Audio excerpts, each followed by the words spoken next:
Waking up at midnight is becoming unbearable, but yesterday I did something worse. I got creative trying to fix it. At my age, when you say you can't sleep, everybody has a technique. Don't look at the clock. Take deep breaths. Think of something pleasant. So I tried it. And that was the problem. Because I started out looking for a nice memory and ended up going over friendships I lost, marriages that didn't work out, mistakes I made as a father, and years of work that ate up more of my life than I like to admit. But the strangest part was this. Out of that whole night, the only thing that made me get up the next day wasn't a regret. It was a guitar. I woke up at 3:17 in the morning. I know because I looked at the clock. First mistake. My doctor had told me not to do that. But when you wake up at that hour, looking at the clock is almost inevitable. It's like touching a tooth that hurts. You know it doesn't help, but you do it anyway. The house was silent. That strange early morning silence, where even the refrigerator seems to be overthinking things. I tried to go back to sleep. I got comfortable on one side, then the other, then on my back. Nothing. Then I remembered the advice. Think of something pleasant. So I closed my eyes and asked myself a simple question. What is my first childhood memory? At first, nothing appeared. Then little images started to arrive. My old school, the basketball court, my friends walking back home. I was terrible at basketball. I ran as if my knees negotiated separately, but I never missed it, because basketball was the least important part. What mattered was belonging to that group. Then I remembered something absurd. My best friend's phone number, all 7 digits. I don't remember where I left my glasses yesterday, but my head still keeps a number I haven't dialed in 50 years. Truly, the brain is a very poorly managed office. And then another memory appeared. The guitar. I was 15 or 16 years old. I had learned 3 songs. I played them pretty well, and I had even added a rocker look. For a while, it worked. That guitar made me popular. Not famous. Let's not exaggerate either.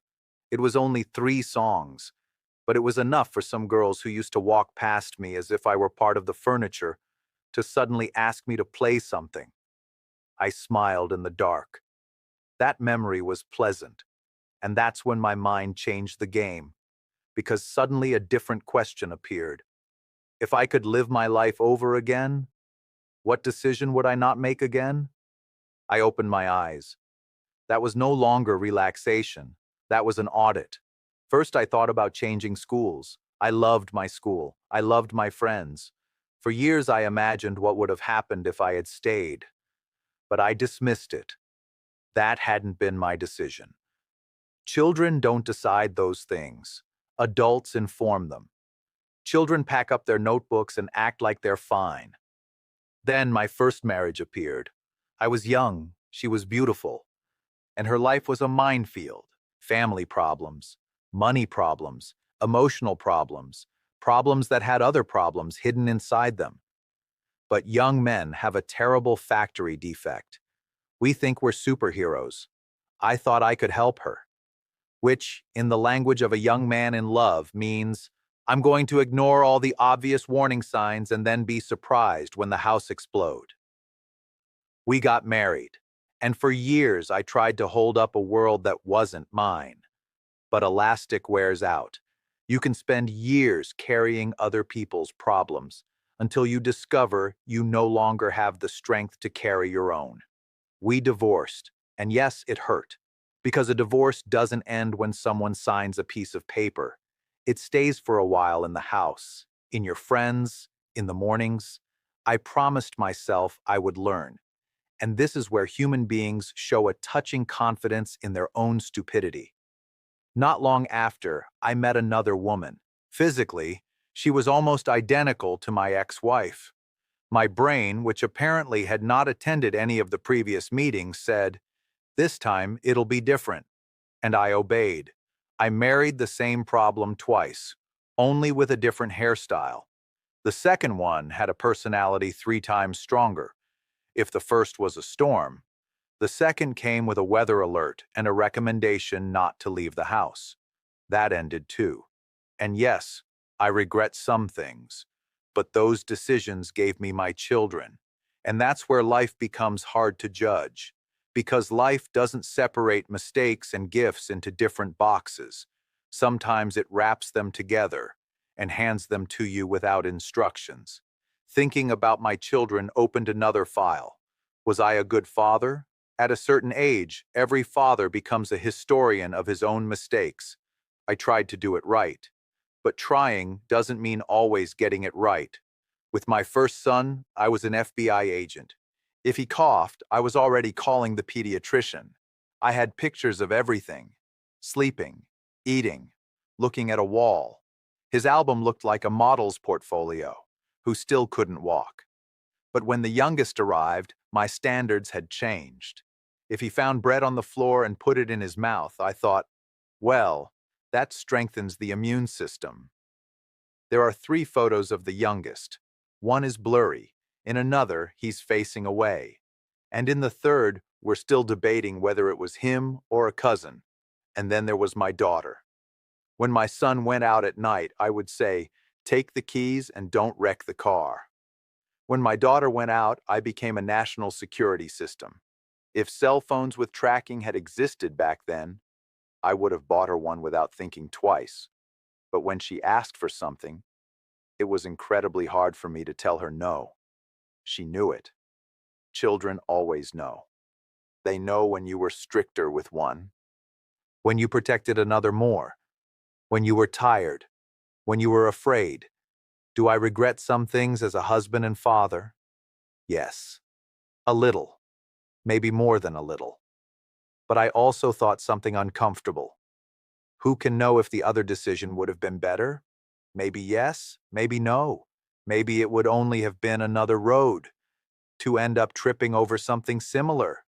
Nobody can know. That's the problem with regret.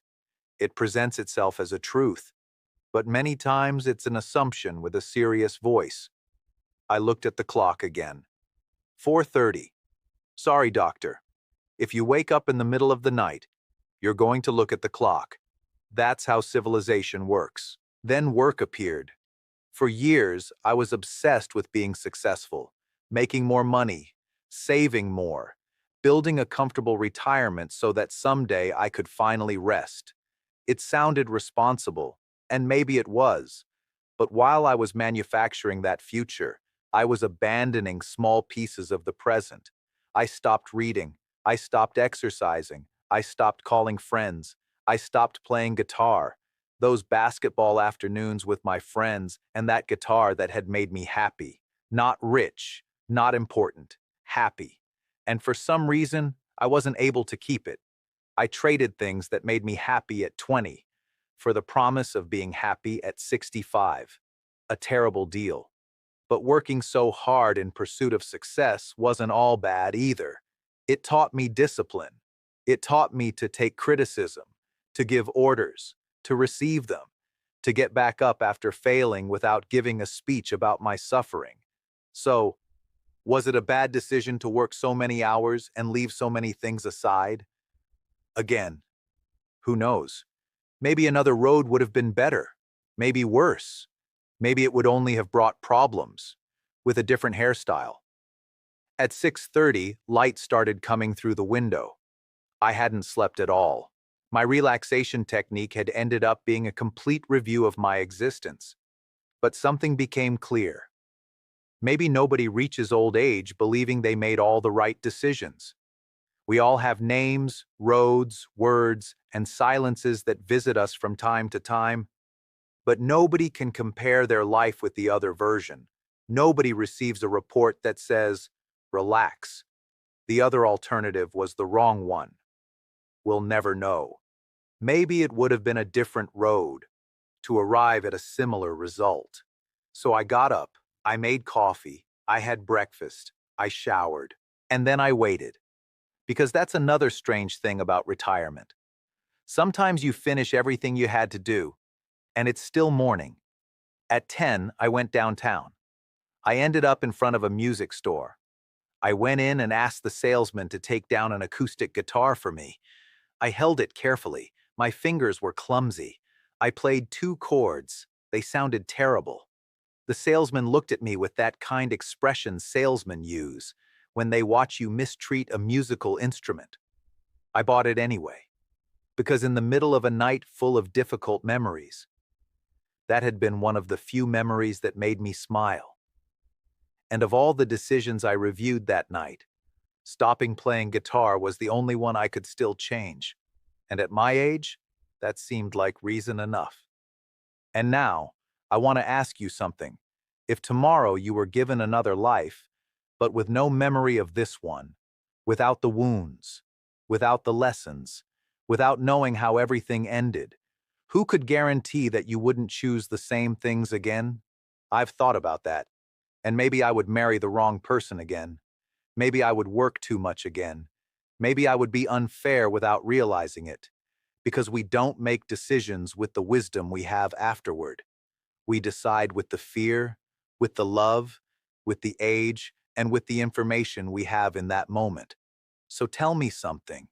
If you could live again, but without remembering what you learned in this life, do you really think you would make different decisions? I'll read your comments.